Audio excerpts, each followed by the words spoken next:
Sallallahu Rabbuna ala nuril mubin Ahmad al-Mustafa Sayyidil Mursalin. Sallallahu Rabbuna ala nuril mubin Ahmad al-Mustafa Sayyidil Mursalin. Sallallahu Rabbuna ala nuril mubin Ahmad al-Mustafa Sayyidil Mursalin. So, kembali lagi kita dalam malam puaka macam biasa. Tetapi malam ni lain daripada lain sedikit. Sebab sebenarnya ada perkara yang Zaf tak jujur dengan geng puaka semua. Di episod yang lepas, Zaf ada buat paranormal activity. Pergi ke Duta Vista. Plannya untuk mencari hantu. Tetapi apabila Zaf balik, terdapat pelbagai jenis gangguan. Dan salah satu gangguannya, ada benda berlari-lari dalam bilik ni. Lampu di belakang masih lagi berkelip. Sebab Zaf ada buat satu benda yang Zaf menyesal sampai sekarang. Astaghfirullahalazim. Sebab waktu Zaf buat paranormal tu, Zaf dah terambil barang. Ada satu barang ni memang menarik. Jangan salahkan Zaf. Tapi barang ni memang menarik. Yang pertamanya, Zaf jumpa ni satu buku lama. Tak tahulah buku ni pemilik dia siapa. Tapi Zaf jumpa dekat rumah tu. Zaf bawa balik lah. Tapi dalam buku ni ada mantra. Dan mantra ni Zaf rasa ada lagi satu barang. Zaf ambil. Allahu Akbar. Kemungkinan inilah punca gangguannya. Dramatik sangat. Relax. Dramatik sangat. Jadi benda yang Zaf nak tunjuk kat korang ni, Zaf harap korang baca ayat pelindung awal-awal. Sebab ini bukan benda main-main ni. Konten kali ni tak ada main-main. Kalau korang kena gangguan, kalau korang dah mula ada benda yang menyinggah rumah korang, ketuk kat tingkap. Sebelum banana pisang, baca dulu Zaf dah warning ni. Sebelum Zaf tunjuk benda yang Zaf ambil ni. Alamak, memang menyeramkan. Pegang pun dah rasa berat dia. Nak cakap keris, kecil semacam. Tak tahulah korang boleh nampak ke tak, tetapi ada ayat-ayat tulisan Jawi dekat keris ni. Nak cakap keris, bukan keris. Zaf dah cuba buka tadi, tapi dia macam susah. Bukan kena rasuk. Tapi susah betul nak buka ni. Orang cakap ini kujang. Adakah bersama-sama? Alah, macam package benda ni. Adakah bersama-sama dengan jurnal ni? Astaghfirullahalazim. Sebelum kita nak buka benda Allah ni, Zaf pun tak tahu apa. Alah, dah terambil. Kita baca dulu mantra kat dalam jurnal ni. Belum. Tapi dah boleh rasa dah aura dia. Okey. Okey, Zaf try baca jaga kalau kena apa-apa kat korang ni, yang mana tak boleh tahan, lemah semangat, tutup telinga awal-awal. Okey. Hir kesani mengalirlah di kau, menjadi raksa, mengisi berikat punggungku. Macam lirik ni. Lirik lagu. Tak ada apa-apa. Tapi mana dah tahu kan betul mantra ke? Zaf cuba buka jap. Bismillahirrahmanirrahim. Kalau betul lah engkau punca gangguan. Ni dah rasa. Sudah. Dah terkena dah. Macam drama bersiri dah. Pisang. Hai geng puaka semua, apa khabar? Kita kembali lagi dalam malam puaka guys. Itu sajalah kan, nak asah bakat. Dah lama dah Zaf tak berlakon kan. Saja je, korang tak payah nak trauma sangat. Sebenarnya ini bukannya apa pun. Bukannya Zaf dapat daripada rumah peninggalan ke Hotel Duta Vista. Tak ada pun. Tak adalah Zaf nak bawa balik benda-benda mengarut. Ini sebenarnya perhiasan kat rumah ni je, bukan keris pun. Ini dapat hari tu beli souvenir pergi Langkawi kan. Nampak pula ada keris macam ni cantik. Sajalah beli. Sebenarnya apa yang Zaf buat ni? Kenapa kena ada drama semua ni? Hai, dia ada kena-mengena. Kenapa Zaf tiba-tiba kena rasuk dengan kujang ni? Mesti korang tak tengok lagi kan. drama eksklusif, drama bersiri terbaru di Disney Hot Plus Malaysia. Jurnal Risa. Apa Jurnal Risa tu? Ada kena-mengena dengan jurnal yang Zaf pegang ke? Memang ada. Drama bersiri yang bertemakan cerita seram ni memang ada kena-mengena dengan drama yang Zaf buat di awal tadi tu. Macam yang korang tahu, Zaf dijemput pada 27 Mei hari tu, hari Sabtu. Zaf dijemput bersama YouTuber-YouTuber lain. Kita ada Asrap Channel, kita ada Nena Story, Pika Storyteller, Kek Nan Judge, Ikali, lepas tu apa lagi? Nena Story, dah ulang 2 kali dah nama dia.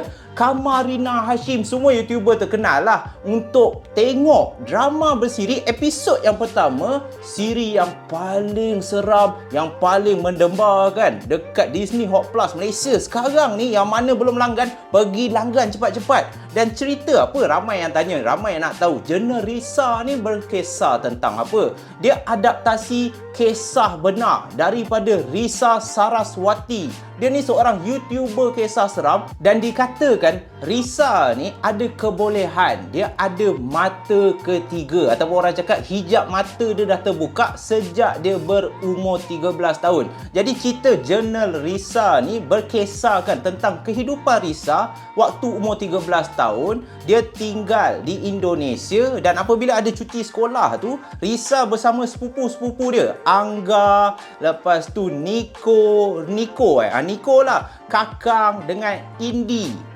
Dia pergi ke rumah atuk diorang yang terletak kat Bandung. Dan bila pergi kat rumah atuk diorang ni, disebabkan Risa ni sejak kecil, sejak umur 13 tahun dah boleh berhubung ataupun dah boleh nampak secara terus makhluk-makhluk gaib ni, dia dipinggirkan. Dia ni jenis yang susah nak bergaul dengan orang, disebabkan dia ni mempunyai satu kebolehan yang tak semua orang ada. Lebih kurang macam Zaf jugalah. Tapi Risa ni kehidupan dia lagi mencabar. Dan bila sampai kat rumah atuk diorang ni, dikatakan adalah satu kejadian di mana Risa ni bersama sepupu-sepupu dia telah terjumpa satu kujang. Kujang tu nak cakap keris, bukan keris, tapi dia daripada siam. Dia macam alat mempertahankan diri, lebih kurang macam ni. Kecil dia pun lebih kurang macam ni, tetapi dia ada unsur-unsur siam, unsur-unsur Burma, lebih kurang macam tu.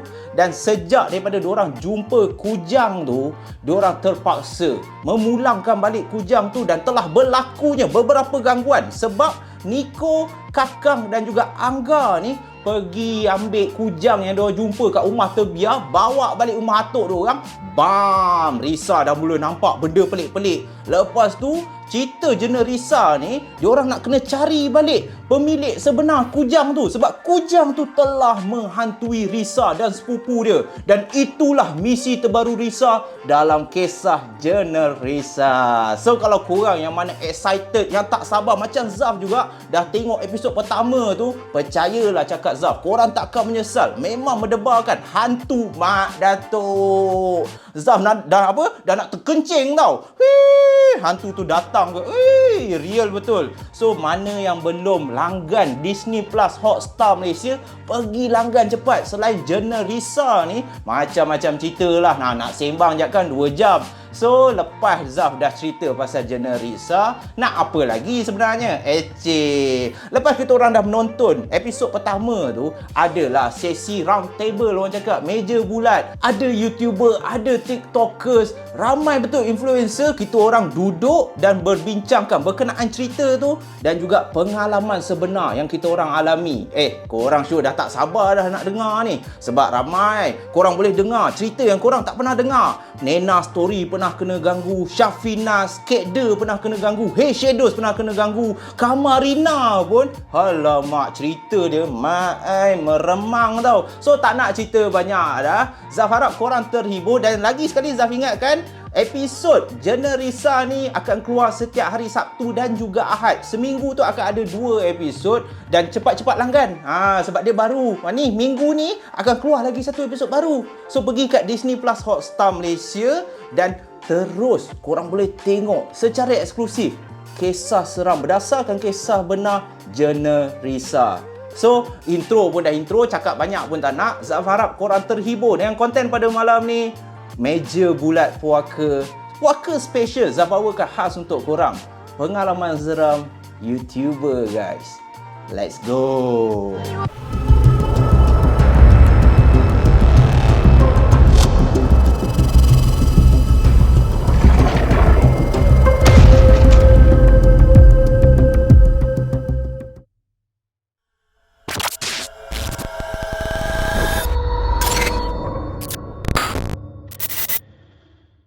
Selamat datang ke sesi seram pada malam ini. Saya Ahmad, moderator anda pada malam ini untuk sesi kali ini. So, jadinya sebelum kita nak discussion round table dengan lebih lanjut lagi, apa kata kita berkenalan dulu mungkin dengan sebelah kanan saya. Okey. Nama saya Nina. Okey, saya dikenali sebagai Nina Story lah. Okey, dekat TikTok ataupun YouTube. Hai, nama saya Syafinas. Saya aktif dekat TikTok, membuat konten seram dan cerita, storytelling. Abang hujung tu? Hai, nama saya Zaf daripada Zaf Channel. Saya buat konten dekat YouTube dan juga TikTok. Okay. Hai, saya Rose. Tapi my content Keda. I selalu buat konten dekat TikTok and about cerita seram and paranormal and everything like mystic. Sebelah kek dia? Nama saya Kamarina, boleh panggil Kama. Buat YouTube Kamarina Hasim pun bisa seram juga. Okay. Yang sebelah kiri saya? Okay, nama saya Megat ataupun lebih dikenali sebagai Hey Shadows. Dalam kisah saya banyak dalam Hey Shadows channel banyak kisah-kisah seram dan kisah misteri dan semua itulah. Okay, tadi kita pun dah menonton first episode untuk Generisa di Disney Plus Hotstar. So, apa pendapat korang dengan first episode? Mungkin Kak dia boleh share sikit what your opinion. Seram. Untuk yang lebih menarik je sebab Risa ni boleh nampak nampak benda yang mistik selain daripada kita boleh nampak lah. And sangat tertanya ya untuk episod yang seterusnya. Sebab untuk episod pertama ni pun dia dah bagi macam kita rasa nak dia tinggalkan question untuk kita nak tengok betul. lagi kan. Sepanjang kita tengok episod 1 tadi, korang rasa ada babak yang menyeramkan tak? Babak mana tu? Ada satu babak tu yang main adik Niko tu yang barang mainan dia terjatuhkan dekat TV and then dia diambil. Bukan mainan, saya rasa benang macam Benang. kail tu kan, yang mak-mak kita selalu kail baju tu kan. Benda tu jatuh kan. So masa dia fight dan barang tu kan ada scene yang kaki tengah terapung. Itu memang suspense gila. Memang terkejut lah part tu. Memang takut gila dan tu. Fight tu yang macam saya rasa dalam banyak itu yang paling takut. Menggap lah. Okay, saya bab yang paling menyeramkan time Risa bangun nak isi air untuk yang waktu malam tu. Yang waktu malam tu, especially dia lalu and then lepas tu ada lembaga tu berdiri kat situ kan. Itu boleh rasa, boleh connect ataupun relate tau. In our daily life kan. Kadang-kadang kita jalan kat tempat gelap, kita kadang tak tahu mungkin tak ada benda kan? So babak tu bagi scary lah, bagi menyeramkan dalam first episode tu. Macam Kamak rasa, okay, your opinion kan, macam kita tengok Indonesia dengan Malaysia lebih kurang kita punya culture, budaya, kita punya horror, genre filem pun lebih kurang sama. So, pendapat awak, adakah kita punya movie, Nusantara punya movie dengan Western punya movie, yang mana lebih menyeramkan? Susah tu. Okay. Awak rasa kita punya Nusantara punya movie genre filem ni dengan Western punya, kalau nak dibandingkan, you rasa yang mana lebih seram lagi? Yang macam bila kamu tengok movie tu rasa macam lebih takut tengok Indonesia punya movie ataupun Malaysia punya movie ataupun Western punya movie? Ini pendapat jujur lah. Kama lagi takut nak tengok cerita Melayu sebab saya kat Malaysia. Nanti hantu tu datang dekat kat Malaysia. Kalau hantu luar negara jauh. Faham tak? Dia tak boleh nampak kamar lah. Sejujurnya lah. Lagipun bila cakap pasal kita punya hantu tu, kita dibayangi dengan cerita-cerita kita waktu kecil, betul tak? Macam bayangan bayangan Pontianak tu macam mana, bayangan Toyo tu macam mana, betul tak? Dia dekat dengan kita. Right. Okay, itu kita dah cakap pasal Generisa. Sekarang ni kita nak masuk satu session yang saya rasa macam saya dah naik bulu roma. Okay, mungkin korang ada experience yang korang nak share yang korang pernah berdepan dengan benda-benda yang macam ni. Okay, Zaf, boleh? Benda-benda macam ni sebenarnya dia bila tengok Generisa ni, dia boleh relate most of the time dekat rumah, scene kat rumah. Betul. Sebab kalau experience Zaf, Zaf pindah rumah pun disebabkan gangguan ni jugalah. So kalau nak cerita banyaklah. Since Zaf duduk Kajang, zaman sekolah. So daripada form 1 dah boleh nampak. Daripada form 1 dah boleh nampak, bukan daripada kecil. But bukan selalu nampak, tapi bila sepanjang duduk rumah Kajang tu, disebabkan tanah tu sebenarnya tak ada rumah, it's hutan. Dan arwah ayah beli buat rumah. Untuk beberapa bulan ataupun tahun pertama tu okey lagi lah. Tapi bila masuk tahun kedua, dia dah mula sikit. Sehingga kan dah panggil 6 ustaz pun tak boleh buat. So salah satu experience lah yang bagi Zaf agak menyeramkan kat rumah tu is sebab dulu time sekolah kita nakal, selalu keluar kan, keluar malam. Dan bila zaman sekolah, keluar lepak tapi tak ada duit. So minum je kat luar. Balik tu baru makan. So balik tu dalam pukul 11 lebih, balik, perut lapar pergi kat dapur. So buka je kuali, okey ada kari ayam macam tu. So dekat dapur, rumah pula, bilik my maid ataupun pembantu rumah kat dapur. So time tengah cedok tu, arwah my mum yang rapat dengan pembantu rumah tengah cedok kari ayam, dan arwah my mum keluar daripada bilik maid. Dia diam je, dia pandang je. So Zaf tegur, Ma, nak makan tak? So dia senyum, dan dia masuk balik bilik maid. Okey lah, tak apalah, cedok je lah. So dulu Zaf suka makan sambil tengok TV tau. So bawa kan. But daripada dapur nak pergi ke ruang TV, halfway Zaf berhenti. Sebab Zaf perasan, Mama tengah tengok TV. So perasan, so kalau Mama tengah tengok TV, siapa yang tegur kat dapur tadi? Sebab kalau tu tak boleh, memang dia satu jalan, takkan Mama keluar rumah masuk pula kan. So itu penampakan yang menyerupai my mum.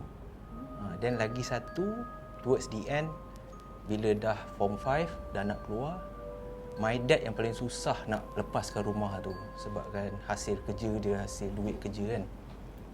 Kita orang dah pindah keluar, my dad duduk seorang. So my dad cerita, sebab dia duduk seorang, dia duduk dalam bilik, dia kunci pintu. Dan dia tengah tengok wrestling, suddenly ada orang ketuk pintu. Tak. Nasib baik my dad tanya, siapa? Dan dia cakap, Mama ni. Okay, so ayah rasa tak sedar hati, dia call. So time tu Zaf dengan Mama tengah duduk dekat Petaling Jaya, another house time tu. So dia cakap lah, Mama ada balik rumah tak? Tak ada. Kenapa? Dan my dad je, okey lah, tak apalah. Yang seramnya, lepas dia letak telefon, benda tu masih ketuk lagi. Buka lah. So my dad tak buka. Sampai sudah tak buka. Dan lepas tu, esoknya, the next morning, dia datang rumah second house kita orang. Baru dia decide, okey lah, jual lah rumah tu. Itu adalah experience yang dihadapi oleh Zaf sendiri, satu keluarga. Betul. So, Syafinah pula mungkin nak share, ada macam kita tahu macam korang semua adalah content creator kan, buat konten-konten kat TikTok, kat YouTube. Pernah tak pergi macam rumah sewa yang kosong ke, ataupun hotel-hotel yang menyeramkan ke, buat konten kat sana? Pergi untuk buat konten tu tak pernah. Tapi dulu saya pernah bekerja as a hotelier. So hotel tu pula memang betul-betul resort yang dekat tepi laut. Dan memang adalah experience dekat situ. Ada experience macam, especially kalau kerja malam. So ada masa tu musim Christmas tau. So as a decoration dekat hotel tu, kita orang letaklah snowman dekat lobby kan. Lepas tu Nas pula kerja malam masa tu, tiba-tiba snowman tu boleh bersiul. Dan benda tu bukan jadi dekat saya seorang. The next day, staff lain yang kerja malam, dia pun kena benda yang sama juga. Dia kena benda yang sama. Lepas tu macam tu lah, kita tak boleh nak buat apa kan. Tak layan je lah, kita just yakin dengan perlindungan je lah. Yakin dengan perlindungan Allah.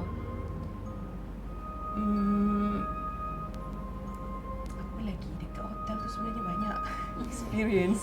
Okey, apa yang paling yang macam Syafinah rasa macam okey, aku nak berhenti sebabkan oleh gangguan benda ni? nak kata sampai nak berhenti tu tak adalah, tapi memang ada satu yang Nas ingat, paling ingat tu guest check out dan lari sebab dia kena ganggu. Guest tu baru aja check in dalam 20 minutes. Lepas 20 minit tu dia datang balik kat kaunter, dia cakap dia nak check out. Nas pun macam pelik lah, kenapa baru je orang selalu duduk sehari kan, at least ni macam after 20 minutes dah nak lari kan. Lepas tu guest tu tanya dekat Nas, dekat hotel ni ada apa-apa ke? Kita as staff, of course lah kita takkan cakap kan, kita akan bagi standard answer, tak ada apa dekat sini, semua okey je. Lepas tu dia pun senyap je, okey. Nas proses check out dia balik. Lepas guest tu balik, staff housekeeping datang tau, and staff housekeeping tu bagi tahu guest tu tanya dia soalan yang sama. Dekat hotel ni ada apa-apa tak? Sebab tadi pintu saya kena ketuk 3 kali. Bila saya tengok daripada lubang pintu tu, dia cakap dia nampak ada dia nampak. Jadi akak housekeeping tu cerita balik dekat Nas, guest tu bagi tahu dia pintu dia kena ketuk. Sepanjang 20 minit tu je, tak panjang pun masa dia duduk dekat bilik tu, 20 minit pintu dia kena ketuk 3 kali. Setiap kali dia tengok dekat peephole tu, dia akan nampak ada satu pakcik tua ni, baju dia putih, rambut dia putih dan semua serba-serbi putih, kulit dia pun putih. Tapi bila dibuka je pintu tak ada. Tiga kali kali tu benda yang sama berlaku. Benda yang sama, orang sama. Benda yang sama berlaku, sebab tu dia pun mungkin dia rasa tak selamat, dia rasa takut, dia terus keluar, terus balik. Oh, itu adalah pengalaman waktu kerja kat hotel dulu. Waktu kerja kat hotel dulu. Okey, kita simpan dulu pengalaman korang yang peribadi ni. Kita kita berbalik kepada Jenny Risa. So, Kak Di, mungkin tadi Nina dengan Megap pun ada share favourite scene dalam Jenny Risa. Mungkin Kak Di ada you punya favourite scene? Okay, ada dekat dalam tu. Okay, first dia sama dengan Nina, tapi yang second part tu saya rasa, Kak dia rasa dia seram sebab dia tunjuk the whole face of itu waktu dekat gua ke kat rumah? Okay, ni dekat rumah. Ni scenes yang sebab Risa nak ambil air tu, kan rambut dia ada yang kena tarik. And then bila dia pandang belakang, dia nampak yang part rambut jelas. Yang part rambut tu dia nampak jelas. And kita pun boleh nampak lah sebab dia bukan bayang-bayang, bukan sama-sama. And mata dia tak ada, putih kan. Yang tu part paling seram lah untuk Keda sebab probably hantu, sebab Keda tak pernah nampak the real hantu, tapi probably same with apa yang kita nampak tadi tu. Nampak real. Okay. Kama, macam you pun mesti ada experience sendiri kan. Mungkin you pernah tak macam ada satu situation yang macam kena histeria ke, ada kerasukan ke daripada you punya pengalaman sendiri? Ataupun mimpi-mimpi buruk ke? Kalau pengalaman kamu sendiri kena rasuk tu alhamdulillah tak ada so far. Tapi dari keluarga, keluarga kamu dekat dalam rumah yang sekarang ni masih menetap, banyak kali lah macam orang kata apa, gangguan jin tu banyak disebabkan saka keturunan, sihir orang hantar semua, tapi a long time ago lah. So cerita ni dah masa dulu, time kita orang adik-beradik kamu semua kecil lagi lah. So antara gangguan yang kamu rasa ekstrim lah kamu nak share dengan korang kan. Salah satunya waktu penjaga kamu, penjaga yang mak dengan ayah hire untuk jaga baby sebab mak ayah kerja kan. Jadi time tu dia tengah hari tau ni, time Zohor macam tu, dia tengah buai baby dekat depan kat ruang tamu. So tengah tengok baby buai-buai, bawah buaian tu dia perasan ada satu kaki lalu. Kaki tu dia pakai kain batik, tapi kain batik tu sebiji macam mak kamu punya. And then kaki tu cantik, warna putih, bersih. Dia melulu masuk bilik mak kamu. Lepas tu penjaga kamu panggil Kak Ros lah. Kak Ros macam terkejut sebab kaki tu tak jejak lantai. Dia macam lebih kurang dalam scene tadi. Scene dalam Jenny Risa kan. Tapi dia macam tu melulu masuk bilik mak kamu. And then seminggu Kak Ros tak datang kerja. Dia demam panas. Lepas tu beberapa hari selepas tu arwah nenek kamu pula arwah nenek Kama waktu tu dia stay kat KL sekejap sebab nak jaga baby juga kan. Lepas tu dia ternampak Kak Ros masuk bilik mak Kama again. So pelik lah, kenapa nak masuk bilik mak Kama kan. Dia pun ikut. Sampai dia nak buka langsir bilik tu, dia ternampak satu sosok wanita tengah duduk atas katil menghadap meja cermin meja makeup tu. And then dia tak nampak muka lah, dia nampak belakang kan. Tengah wanita tersebut tengah sisir rambut dia depan cermin, and ada sanggul dan berkebaya merah. And days after that, arwah nenek Kama kena rasuk dalam bilik yang dia selalu duduk, which is sebelah bilik mak Kama. Waktu dia kena rasuk tu, sosok yang rasuk badan dia tu macam jin yang ganas. And dia kata, kan dah biasa kan family Kama dengan saka, sihir semua kan. So ayah macam pelik lah, ni datang dari siapa pula. So tanya jin tu, tapi dia macam kunci mulut dia tak nak beritahu siapa tuan dia. And short story, benda tu kata dekat ayah, dia macam marah, dia kata, kau lah ambil aku, aku tinggal kat bilik tu. So pendekkan cerita, ayah teringat masa mengandungkan anak pertama pada tahun 1992, ada ambil seorang bidan tukang urut ni dekat KL jugalah. Sebab tukang urut nak cari kat kampung senang, tapi bila kat KL jadi macam tak tahu sebab ayah dari kampung. Lepas tu dia dapat tukang urut tu, umur dia 80 tahun, tapi dia pakai lipstick, pakai powder makeup tebal, bersanggul dan berkebaya sebiji macam sosok yang arwah nenek Kama nampak. So mungkin sosok tu adalah saka yang menyerupai tuan dia. Mungkin lah kan, kita pun tak tahu betul. So macam kita tengok Jin Risa, berbalik di Jin Risa tadi, kita bercakap mengenai pantang larang. That's why saya kata tadi, kita punya Indonesia dengan Malaysia lebih kurang sama. Kita mempunyai kepercayaan yang lebih kurang sama sebab kita adalah Nusantara, right?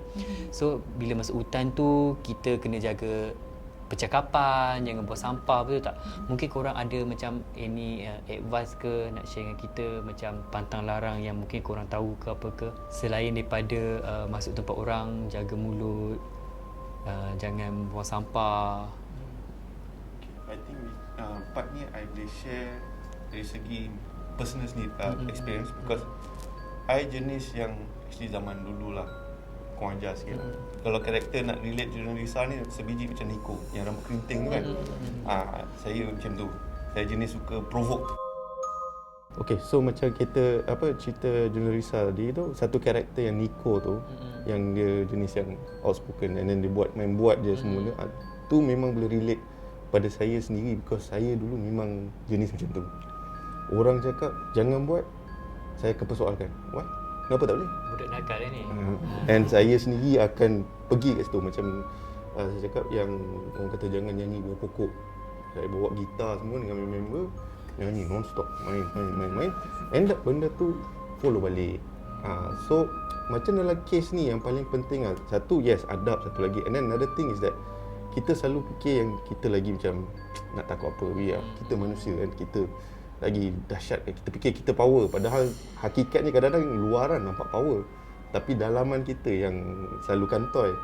Macam experience saya tadi tu, yalah, luar saya okey, berani, tapi bila kena benda tu ikut balik, tak lalu makan hampir seminggu, separuh badan daripada kaki ke atas sejuk, and then non-stop mimpi-mimpi buruk, rasa macam saya masuk ke dalam rumah dia and start orang kata kacau-kacau rumah dia, and then makhluk tu sendiri macam tak puas hati, and then each time end up bangun daripada mimpi buruk, mimpi ngeri tu, berpolo-polo, dan muka dah start biru-biru macam tu, and ada macam orang kata lebam-lebam lagi. Tapi itulah antara boleh kata experience yang saya boleh relate dengan Nico ni bila cakap pasal beradab and everything all. Especially tak kisahlah anywhere, hutan ke, even kadang benda simple je, nak lalu bawa pokok ke apa, kadang-kadang kita buang sampah ke ataupun main cakap besar ke, kadang-kadang kita tak tahu tempat tu tempat dia. Betul. Kita end up kita yang kacau dia dan kita yang kena. Betul. Bercakap pasal Risa dengan cousin-cousin dia, saya 2 minggu lepas dapat peluang untuk interview Risa, Nico juga saya interview, dan juga Mas Awi Surjadi, pengarah untuk Jin Risa ni. So saya rasa macam satu peluang yang macam kita kena grab the opportunity tau, kita dapat interview orang-orang yang, betul tak? Orang-orang hebat macam ni. Dan saya pun baru dapat tahu yang di mana keluarga Risa memang boleh berkomunikasi dengan makhluk-makhluk yang kita sini tak nampak dengan mata kasar. Betul. So that's why lah daripada kisah itu, kisah reality dia tu diadaptasi menjadi sebuah siri jenis Risa. So kita kejut kan? Kita Alhamdulillah, terima kasih sebab korang berkongsi cerita pada malam ni untuk sesi seram, dan kita sangat appreciate korang untuk datang kat sini tengok watch party Jenarisa dengan kita ramai-ramai and share dekat sesi seram. So kita sangat menghargai, dan seperti biasa jangan lupa kalau upload dekat social media tag juga #Jenarisa, #Disney Plus Hotstar MY, dan juga @mention Disney Plus Hotstar MY. Alright, so insyaAllah kita jumpa lagi. Selamat malam.